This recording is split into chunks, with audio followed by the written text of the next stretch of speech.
So I've been noticing some really interesting reactions to this unfolding story about Donald Trump pressuring a foreign country, Ukraine, to help his election 2020 by investigating one of his rivals. And those reactions are coming from the Senate side, which has, by and large, more or less, largely stayed mum up until now about the issue of impeachment. Of course, it doesn't originate in their House. So Senator Brian Schatz, Democrat of Hawaii, tweeted, quote, "What is impeachment for if not for this?"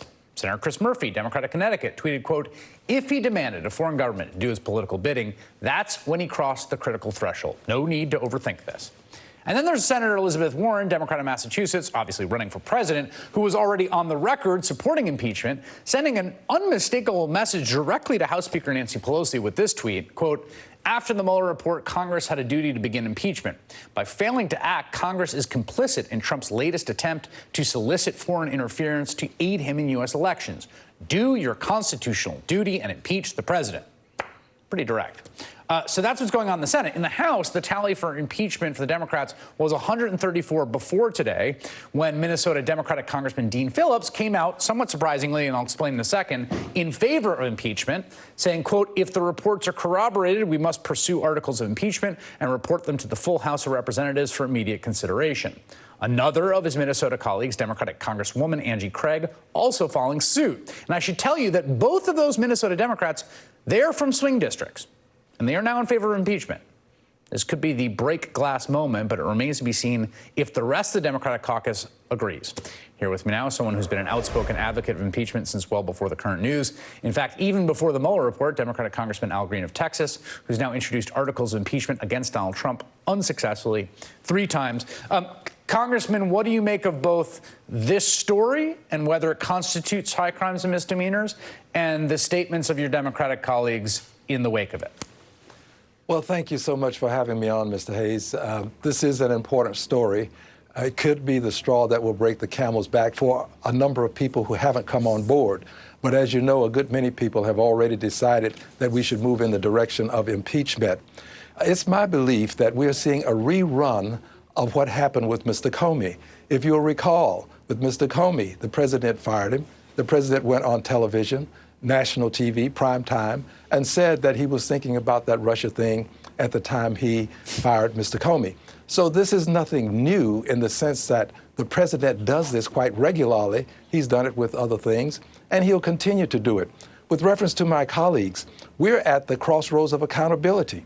Either we will hold the president accountable or we will be held accountable. There are people who literally believe now that we are aiding and abetting the president, not in the legal sense, but in the sense that our inactions allow him to continue his actions, his invidious actions, I might add. So the public expects something from Congress given this circumstance.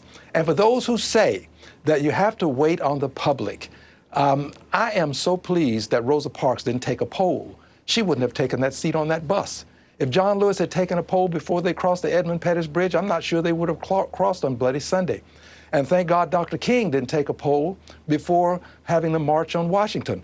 The great issues that have to be dealt with are not dealt with based upon polls. They're based upon principles. Well, let me ask you this. There's a sense, right, that there's political danger for members of frontline districts in moving in some formal sense towards impeachment. And I wonder if you think it's significant that those 2 Minnesota members who are in swing districts, who aren't in very safe seats, safe Democratic seats, came out today based on this information. I think you've made a salient point in referencing them. I do believe, Mr. Hayes, that they should be saluted.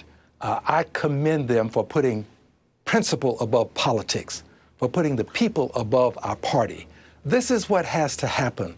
This is not about Democrats and Republicans. It's about the democracy, government of the people, by the people, for the people, and whether we're going to save our republic.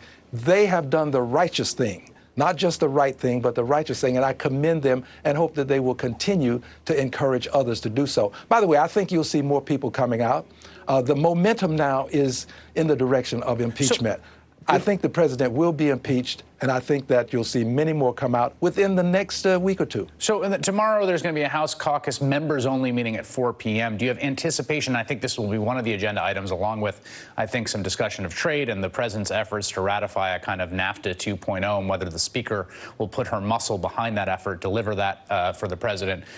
Do you anticipate a lot of this going to be hashed out in that caucus tomorrow? Is this something there's going to be strenuous debate about? Well, I would hope so, in this sense. I think we need to have a discussion about what impeachment really is. Your prior guest, I believe his name was David, he made an important point when he said that this is political. And if we are going to make this a trial where you have to have guilt beyond a reasonable doubt, clear and convincing evidence, then we're doing the Constitution a disservice. The framers didn't intend for us to have a criminal offense. This is misdeeds that we're witnessing, and they made it possible for us to impeach a president for his misdeeds. When he spoke to the president of Ukraine, and he, by virtue of the circumstances, was extorting him, you don't have to have extortion in the legal sense. Right. You just have it in the sense of a misdeed. This is political. There will be no appeal to the Supreme Court. We don't have to tell anybody why we voted to impeach. This is all about doing what we would do if we were the corporate board members of a company, and the corporate chief executive officer was misbehaving in such a way as to hurt the company. The president is hurting the country, and we have a duty, responsibility, and an obligation to take that to the Senate and let the Senate act. Yeah. If the Senate doesn't impeach him, then those senators will have to answer. Congressman Al Green, thank you so much for your time. Thank you. Next, climate activist Greta Thunberg shows no mercy